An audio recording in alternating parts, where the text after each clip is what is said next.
அன்பான இறைமக்களே, உங்கள் அனைவரையும் நம் ஆண்டவராகிய இயேசு கிறிஸ்துவின் நாமத்தினால் வாழ்த்துகிறேன். இன்றைய நற்செய்தியில் பேய் பிடித்தவரிடமிருந்து அந்த பேயை ஓட்ட இயேசுவின் சீடர்களால் முடியவில்லை.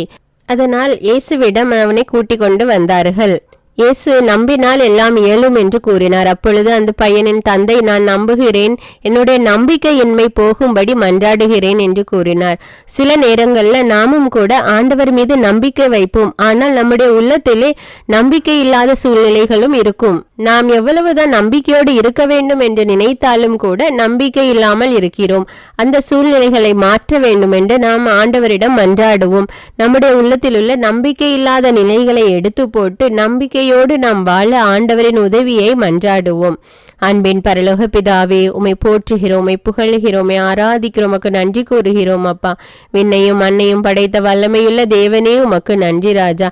எங்கள் ஒவ்வொருவரையும் உடைய அன்பினால வழி நடத்துகிற தேவனே, உமக்கு நன்றி ராஜா. எங்களுடைய தேவைகளை சந்திக்கிற தேவனே, உமக்கு நன்றி ராஜா. எங்களுக்கு பூரண உடல் சுகத்தை கொடுத்திருக்கிற தேவனே, உமக்கு நன்றி ராஜா. நன்றி அப்பா, நன்றி தேவனே. இயேசுவே, இதோ இந்த அதிகாலை வேளையிலே உம்மை நோக்கி மன்றாடுகிறோம் அப்பா. இறை வார்த்தையை வாசித்து அதை புரிந்து அதன்படி செயல்படுகிற மக்களாக மாற்றும் அப்பா. மீது நம்பிக்கை வைத்து வாழக்கூடிய மக்களாக எங்களை மாற்றும் ராஜா. எங்களுடைய வாழ்க்கையில் உள்ள எல்லா நம்பிக்கை இல்லாத நிலைகளை எடுத்து போடும் தேவனே. எப்பொழுதும் ஆண்டவர் இயேசு மீது நம்பிக்கை வைத்து வாழ எங்களுக்கு உதவி செய்யும் ராஜா. உம்முடைய இறை வார்த்தையின் மீது நம்பிக்கை வைத்து வாழ எங்களுக்கு உதவி செய்யும் தேவனே. எங்களோடு இருந்து எங்களை வழி நடத்தும் அப்பா. செய்கிற எல்லா காரியங்களும் வெற்றியை கொடும் அப்பா. இயேசுவின் நாமத்தில் ஜெபிக்கிறேன், ஆமீன். முதல் வாசகம் சீராக்கின் ஞான நூலிலிருந்து வாசகம். அதிகாரம் 1, இறை வார்த்தைகள் 1 முதல் 10. ஞானமெல்லாம் ஆண்டவரிடமிருந்தே வருகின்றது, அது என்றும் அவரோடு இருக்கின்றது. கடல் மணலையோ மழை துளியையோ முடிவில்லா காலத்தையோ யாரே கணக்கிடுவர்? வான்வெளியின் உயரத்தையோ நில உலகின் அகலத்தையோ ஆழ்கடலையோ ஞானத்தையோ யாரே தேடி காண்பர்? எல்லாவற்றுக்கும் முன்னர் ஞானமே உண்டாக்கப்பட்டது. கூர்மதி கொண்ட அறிவு திறன் என்றென்றும் உள்ளது. உயர் வானில் உள்ள கடவுளின் வாக்கே ஞானத்தின் ஊற்று. என்றுமுள்ள கட்டளைகளே அதை அடையும் வழி. ஞானத்தின் ஆணிவேர் யாருக்கு வெளியிடப்பட்டது? அதன் நுணுக்கங்களை அறிந்தவர் எவர்? ஞானத்தின் அறிவாற்றல் யாருக்கு தெளிவாக்கப்பட்டது? அதன் பரந்த பட்டறிவை புரிந்து கொண்டவர் யார்? ஆண்டவர் ஒருவரே ஞானியாவார்.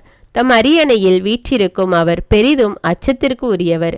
அவரே ஞானத்தை படைத்தவர், அதனை கண்டு கணக்கிட்டவர். தம் வேலைப்பாடுகளை எல்லாம் அதனால் நிரப்பியவர். தம் ஈகைக்கு ஏற்ப எல்லா உயிர்களுக்கும் அவரே அதை கொடுத்துள்ளார். தம் மீது அன்பு கூறுவோருக்கு அதை வாரி வழங்கியுள்ளார். இது ஆண்டவரின் அருள்வாக்கு. இறைவனுக்கு நன்றி. நற்செய்தி வாசகம். புனித மார்க்கு எழுதிய தூய நற்செய்தியிலிருந்து வாசகம். அதிகாரம் 9, இறை வார்த்தைகள் 14 முதல் 29. அக்காலத்தில் பேதுரு, யாக்கோபு, யோவான் ஆகிய மூவரும் மற்ற சீடரிடம் வந்தபொழுது பெருந்திரளான மக்கள் அவர்களை சூழ்ந்திருப்பதையும் மறைநூல் அறிஞர் அவர்களுடன் வாதாடுவதையும் கண்டனர். மக்கள் அனைவரும் இயேசுவை கண்டவுடனே மிக வியப்புற்று அவரிடம் ஓடிப்போய் அவரை வாழ்த்தினர். அவர் அவர்களை நோக்கி, நீங்கள் இவர்களோடு எதை பற்றி வாதாடுகிறீர்கள் என்று கேட்டார். அப்போது கூட்டத்திலிருந்து ஒருவர் அவரை பார்த்து, போதகரே, தீய ஆவி பிடித்து பேச்சிழந்த என் மகனை உம்மிடம் கொண்டு வந்தேன். அது அவனை பிடித்து அந்த இடத்திலேயே கீழே தள்ளுகிறது. அவன் வாயில் நுரை தள்ளி பற்களை நெரிக்கிறான். உடம்பும் விரைத்து போகிறது. அதை ஓட்டிவிடும்படி நானும் சீடரிடம் கேட்டேன், அவர்களால் இயலவில்லை என்று கூறினர். அதற்கு அவர் அவர்களிடம், நம்பிக்கையற்ற தலைமுறையினரே, எவ்வளவு காலம் நான் உங்களோடு இருக்க இயலும்? எவ்வளவு காலம் நான் உங்களை பொறுத்து கொள்ள இயலும்? அவனை என்னிடம் கொண்டு வாருங்கள் என்று கூறினார்.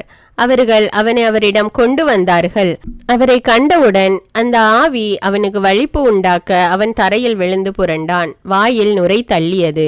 அவர் அவனுடைய தந்தையை பார்த்து, இது இவனுக்கு வந்து எவ்வளவு காலம் ஆயிற்று என்று கேட்டார். அதற்கு அவர், குழந்தை பருவத்திலிருந்தே இது இருந்து வருகிறது. இவனை ஒழித்துவிட தீயிலும் தண்ணீரிலும் பலமுறை அந்த ஆவி இவனை தள்ளியதுண்டு. உம்மால் ஏதாவது செய்ய இயலுமானால் எங்கள் மீது பரிவு கொண்டு எங்களுக்கு உதவி செய்யும் என்றார். இயேசு அவரை நோக்கி, இயலுமானாலா? நம்புகிறவருக்கு எல்லாம் நிகழும் என்றார். உடனே அச்சிறுவனின் தந்தை, நான் நம்புகிறேன், என் நம்பிக்கையின்மை நீங்க உதவும் என்று கதறினார். அப்போது மக்கள் கூட்டம் தம்மிடம் ஓடி வருவதை இயேசு கண்டு அந்த தீய ஆவியை அதட்டி, ஊமை செவிட்டு ஆவியே, உனக்கு கட்டளையிடுகிறேன், இவனை விட்டு போ, இனி இவனுள் நுழையாதே என்றார். அது அலறி அவனுக்கு மிகுந்த வலிப்பு உண்டாக்கி வெளியேறியது. அச்சிறுவன் செத்தவன் போலானான்.